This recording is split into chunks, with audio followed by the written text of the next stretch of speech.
Welcome to MojoPlays, and today we're looking at the hardest Soulsborne bosses.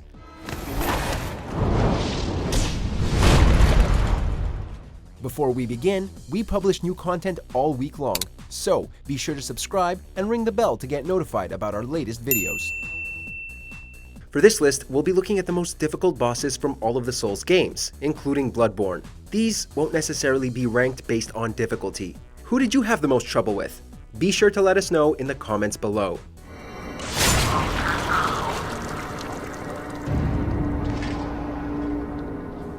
The Bed of Chaos, Dark Souls.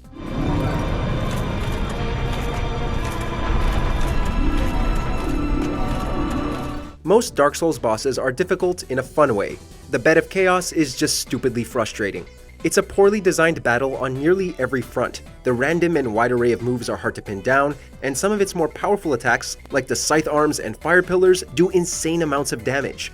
But worst of all are the pits. Falling or being knocked into one of these means instant death. And when you die, you have to traverse a long distance filled with powerful enemies just to get back to the boss.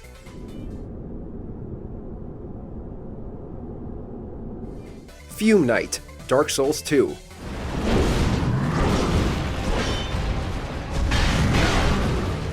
It's customary for Dark Souls DLC to include difficult boss battles, and Dark Souls 2 is no different. The Fume Knight serves as the final boss of the Crown of the Old Iron King DLC, and he is an incredible pain in the butt. He requires absolute precision, primarily owing to his smaller sword arm that allows him to attack from any direction.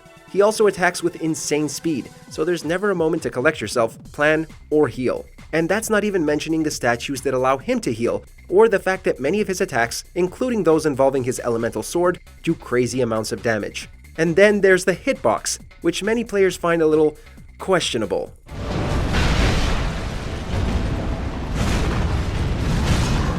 Darklurker, Dark Souls 2.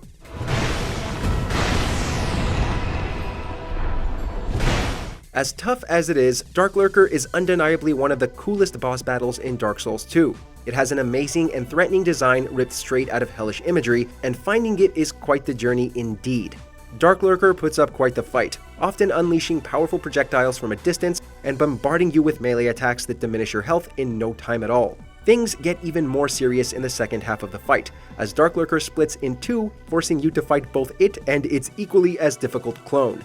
Darklurker gets a pass in the frustrating department though, it's just too cool to hate.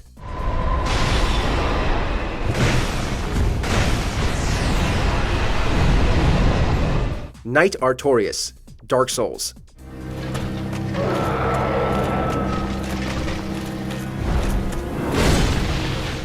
Artorias is another example of borderline impossible DLC bosses, and he embodies basically everything that makes up a difficult Dark Souls boss. For one thing, he is unbelievably fast. He attacks with such ferocity and speed that it's hard to react or predict which attack he's going with, and he can close the physical distance between you and him in an instant, allowing you very little time to heal. He also has multiple phases, each of which is more difficult and frustrating than the last. And finally, he's incredibly resilient against, well, basically every single form of attack. There's no trick to this fight, just your reflexes, patience, and yes, a little bit of luck.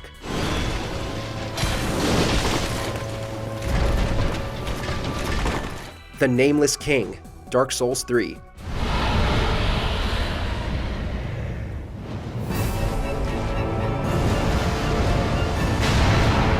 The Nameless King rides in on a dragon, and this part would be awesome if it wasn't for the abysmal camera.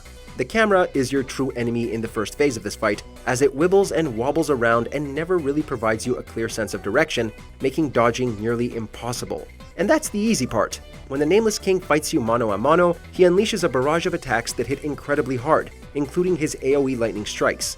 Perhaps the toughest part of this phase is his delayed attack pattern. Like a baseball pitcher trying to throw off the batter's timing, the king will often delay his attacks, tricking you into dodging way too early and getting pummeled by his near insta-kill sword.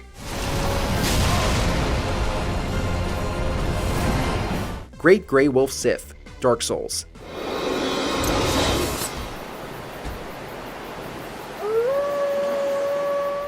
Sith may look a little goofy, but they will wipe the smirk off your face within seconds.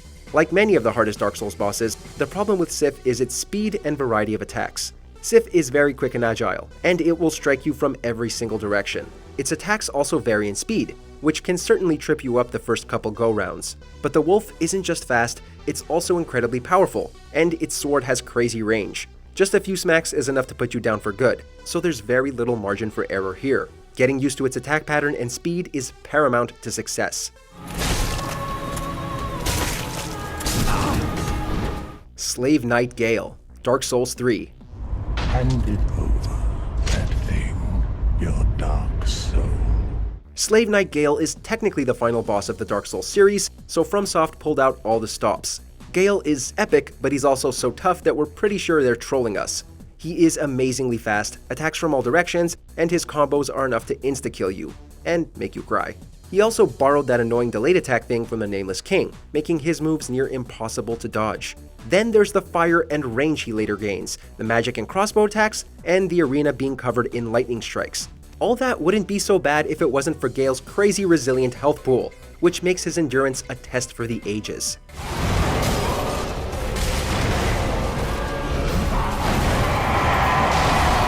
Ornstein Smough, Dark Souls.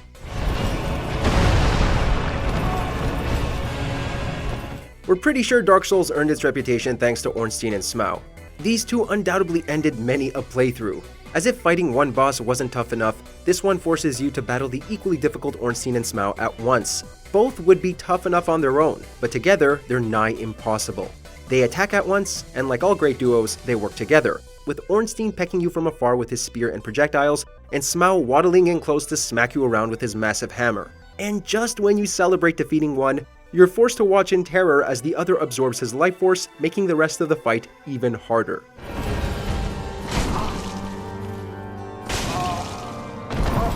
Laurence, the First Vicar, Bloodborne.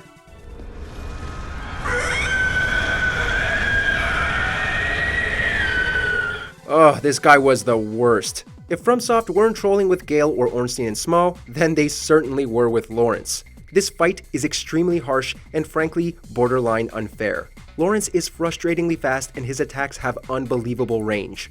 Getting just a second to heal and compose yourself is a gift. Each of his attacks hit like a freight train as well, and it's not rare for him to insta-kill you with a simple swipe of his claw, no matter how massive your health pool is. And speaking of health pools, Laurence's is massive, with each of your attacks knocking off a minimal amount of health. And then the second phase starts and covers the ground in lava, just as a second blow.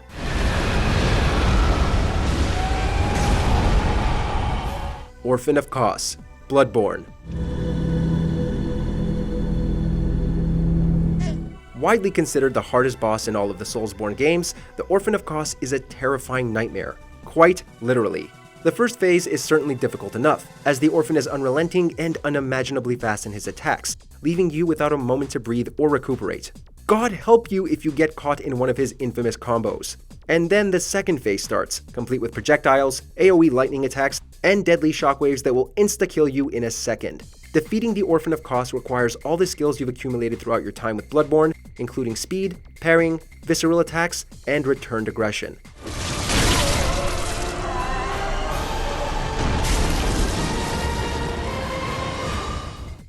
Check out these other great clips from MojoPlays, and be sure to subscribe and ring the bell to get notified about our latest videos.